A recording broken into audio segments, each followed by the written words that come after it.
Bismillahirrahmanirrahim. Alhamdulillahirrabbilalamin. Wassalatu wassalamu ala asyrafil anbiya'i wal mursalin wa ala alihi wa sahbihi ajma'in.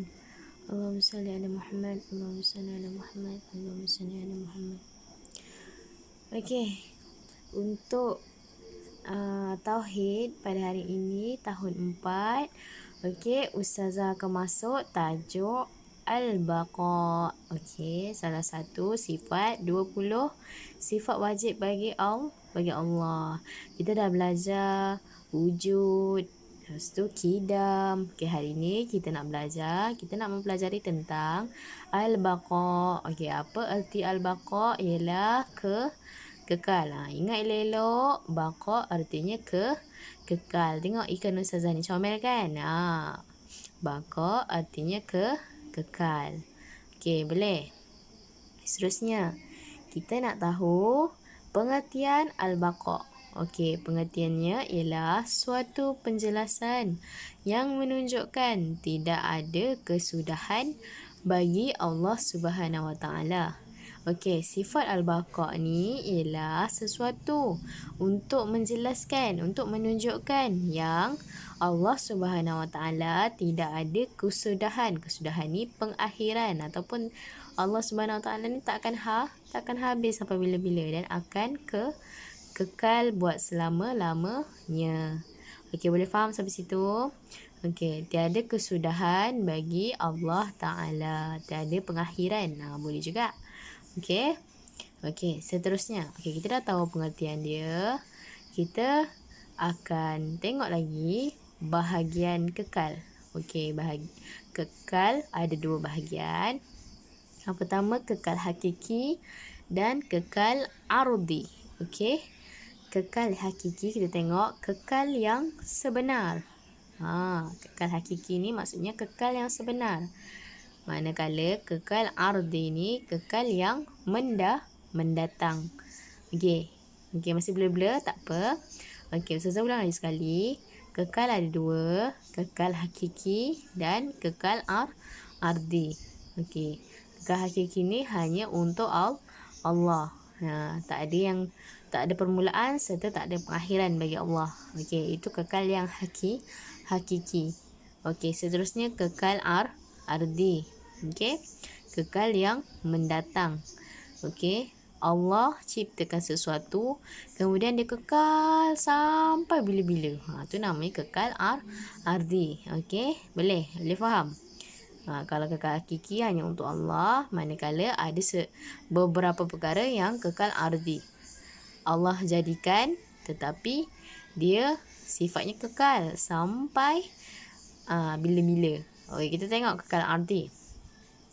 10 perkara kekal ardi. Kita masuk lagi kekal ardi tadi.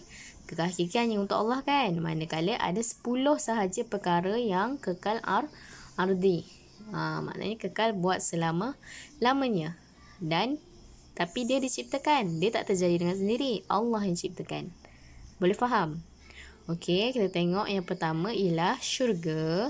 Syurga ni balasan bila seseorang itu buat perkara yang baik. Kemudian neraka.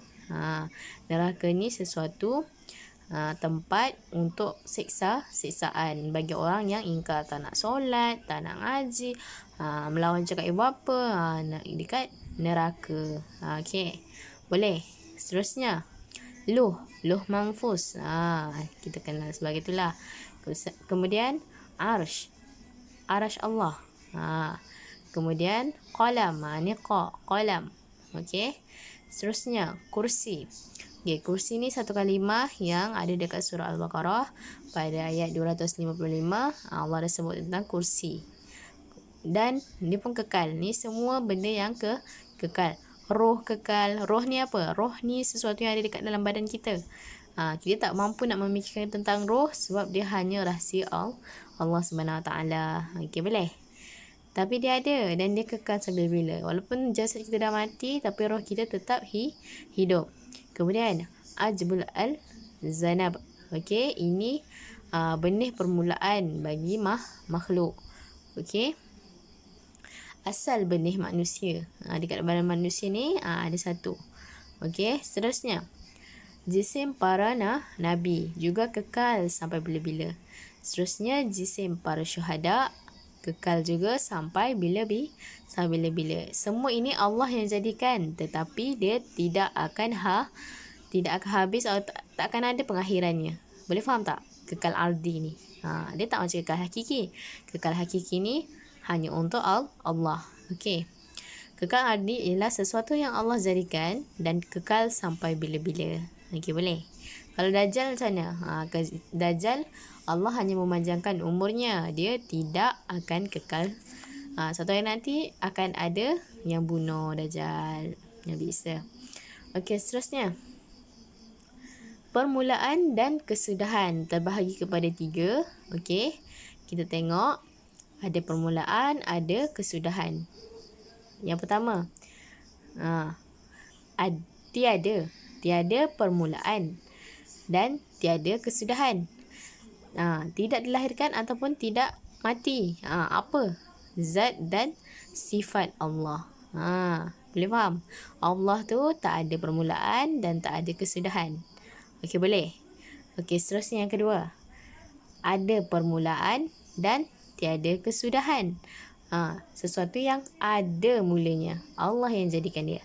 Dan tiada kesudahannya. Macam tadi, 10 perkara kekal ardi. Inilah ni. Ada permulaan tetapi tiada kesudahan. Okey, boleh? Okey, seterusnya yang ketiga. Ada permulaan dan ada kesudahan. Ada mulanya dan ada sudahnya. Contohnya apa? Segala makhluk selain 10 perkara yang atas ni. Ini semua makhluk sebenarnya. Tetapi ia kekal. Makhluk yang lain contohnya apa? Jasad kita kan. Kita ni dilahirkan serta akan dimatikan. Okey, boleh faham? Okey. Sampai sini sahaja untuk tajuk Al-Baqa. Kita akan sambung tajuk yang lain pada minggu hadapan. Terima kasih. Assalamualaikum.